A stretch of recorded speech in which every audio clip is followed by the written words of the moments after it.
दोष क्या है, सिर्फ यही दोष है उनका कि वो सच्चाई बताते हैं। अब औरों को क्या लगा, उनकी दुकानें बंद होने लगी, लोगों ने अपने ग्रंथ उठा के देखे जो संत रामपाल जी महाराज जी बता रहे हो बिल्कुल सच है। हिंदू हो के वो हिंदुओं का विरोध कैसे कर सकते हैं? पहले तो आप होली का त्योहार देखोगे, इतनी वीडियो आती हैं, इतनी वल्गैरिटी फैलाती हैं, इसकी क्या जरूरत है? वो एक षड्यंत्र के तहत ही जेल में भेजा गया है और अब भी वो लगभग 10 साल से जेल में है बिना किसी दोष के। और देखना एक दिन संत रामपाल जी महाराज जी बाइज्जत बरी होकर बाहर आएंगे। नमस्कार जी। सत साहिब जी। क्या नाम है जी आपका? मेरा नाम आरजू है और हम हिसार से हैं। मैम, संत रामपाल जी महाराज के विषय में लोग जानना चाहते हैं कि संत रामपाल जी की आध्यात्मिक यात्रा जो है कैसे शुरू हुई। संत रामपाल जी महाराज जी पहले जेल के पद पे नौकरी करते थे। उसके बाद 1988 में संत रामपाल जी महाराज जी ने स्वामी रामदेवानंद जी महाराज जी से नाम दीक्षा ग्रहण की। संत रामपाल जी महाराज जी को 1994 में स्वामी रामदेवानंद जी महाराज जी ने नाम दीक्षा देने का आदेश दे दिया। उसके बाद उन्होंने इतना संघर्ष किया है, घर घर जाके सबको समझाया करते थे, सत्संग किया करते थे। हर दिन समागम सत्संग होने के कारण संत रामपाल जी महाराज जी ने 1995 में अपनी नौकरी से भी त्याग पत्र दे दिया। जेई की नौकरी पे थे वो, तो उस टाइम पे सरकार की तरफ से उनको 2 नौकर मिले हुए थे और उनके पास किसी भी चीज़ की कमी नहीं थी। अगर आप देखते हो कि अगर कोई जेई की नौकरी करता है तो सरकार की तरफ से उस टाइम पे इतनी व्यवस्था मिलती थी, लेकिन उन्होंने ये सारी चीज़ें छोड़कर लोगों को बिठा के समझाया करते थे, क्योंकि पहले लोग पुरानी परंपराओं से ही परिचित थे। कबीर साहिब जी को कोई भगवान मानता ही नहीं था। संत रामपाल जी महाराज जी ही एक ऐसे संत है जो कबीर साहिब जी को उस टाइम पे भगवान बताने लग गए थे। फिर धीरे धीरे लोगों को विश्वास हुआ, इतना सुख होने लग गया, इतने चमत्कार होने लगे। जब वो धीरे धीरे संत रामपाल जी महाराज जी से लोग जुड़ने लगे, संख्या अधिक होने के कारण फिर संत रामपाल जी महाराज जी का करोथा आश्रम बना। करोथा आश्रम बनने के बाद संत रामपाल जी महाराज जी ने सत्यार्थ प्रकाश नामक एक पुस्तक है जो महर्षि दयानंद द्वारा लिखित है। उस पुस्तक में से ही पढ़ के बताया कि देखो इस पुस्तक में क्या क्या लिखा हुआ है, जो कि बिल्कुल भी एक सभ्य समाज के लिए उचित नहीं है। उसके बाद लोगों ने वो बुक तो अपनी पढ़ के देखी नहीं। संत रामपाल जी महाराज जी का ये धर्मगुरुओं ने उनका विरोध करवाया, उसके कारण 2006 में करोथा कांड करवाया गया। उसके बाद संत रामपाल जी महाराज जी उस समय 22 महीने के लिए जेल में रहे थे। उसके बाद बाहर आने के बाद संत रामपाल जी महाराज जी उस केस में अब 16 साल बाद बरी हुए हैं। निर्दोष थे वो बिल्कुल, उस टाइम पे भी उनको जेल में भेजा गया। बाहर आने के बाद उन्होंने बरवाला आश्रम बनाया गया। बरवाला आश्रम के बाद 2014 में, जैसे अभी आपको पता है, अब भी संत रामपाल जी महाराज जी 10 साल से जेल में हैं, लगभग 10 साल से अब भी जेल में हैं, अब भी बिल्कुल निर्दोष हैं। उनका दोष क्या है, सिर्फ यही दोष है उनका कि वो सच्चाई बताते हैं। जितने भी धर्मगुरु आप देखते हो उनके बारे में जिस अपनी जो ग्रंथ हैं उन्हीं से पढ़ के बताते हैं। अब औरों को क्या लगा, उनकी दुकानें बंद होने लगी, लोगों ने अपने ग्रंथ उठा के देखे जो संत रामपाल जी महाराज जी बता रहे हो बिल्कुल सच है। उसके बाद संत रामपाल जी महाराज जी से लोगों नाम दीक्षा लेने लगे, संख्या बहुत ज़्यादा बढ़ने लगी थी, उन धर्मगुरुओं की दुकानें बंद होने लगी। उस कारण से उन्होंने ये 2014 वाला बरवाला कांड करवाया था।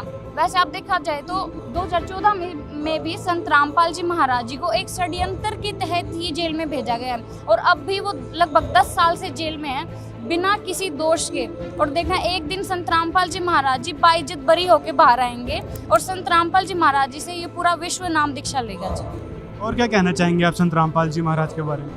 संत रामपाल जी महाराज एक ऐसे संत हैं, संत रामपाल जी महाराज खुद कबीर साहिब जी का ही अवतार है, जो वो इतना निर्मल ज्ञान बताते हैं। अगर आप देखोगे वो कोई भी एक पॉइंट भी बताते हैं तो हर ग्रंथ से, हर अपने हिंदू धर्म के हर ग्रंथ से बताते हैं। अगर वो मुसलमान धर्म के बारे में कुछ बताते हैं तो उनकी बुक्स को, बाइबल को खोल के उनमें से हर पॉइंट को उनकी पवित्र पुस्तकों में से प्रूफ करके बताते हैं। संत रामपाल जी महाराज जी एकमात्र तत्वदर्शी संत हैं जो इतना निर्मल ज्ञान बताते हैं और सिर्फ संत रामपाल जी महाराज जी से ही नाम दीक्षा लेने से मोक्ष होगा।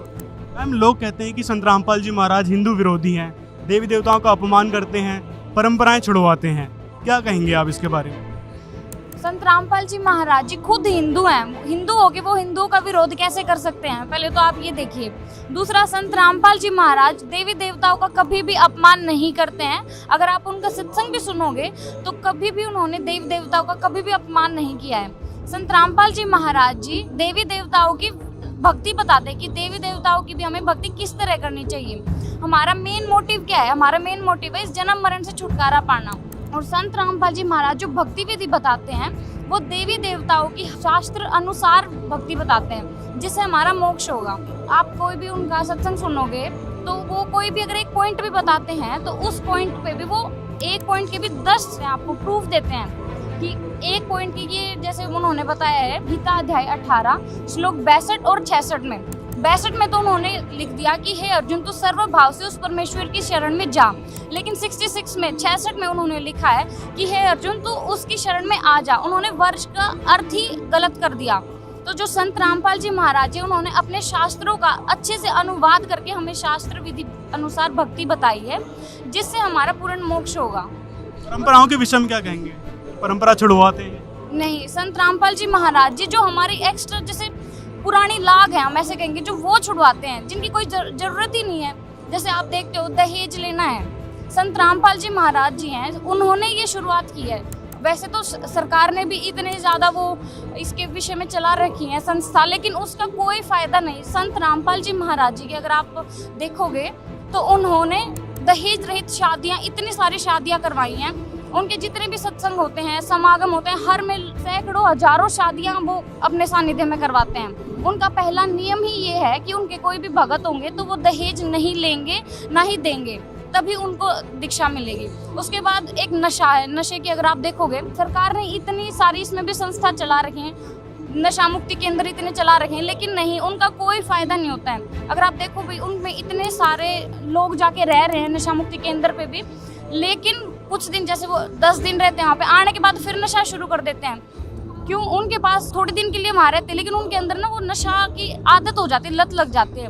जो संत रामपाल जी महाराज जी वो ऐसी भक्ति विधि बताते हैं, उनके पास वो पावर है, वो शक्ति है उनके पास, जिससे जो उनसे नाम लेता है, आप इतने इंटरव्यू भी सुनोगे जिनसे नशा इतना ज़्यादा हो गया था कि वो सुबह उठते ही नशा, रात को सोते हुए भी नशा, करते करते ही सोते थे। उन लोगों ने भी नशा छोड़ दिया संत रामपाल जी महाराज की दया से।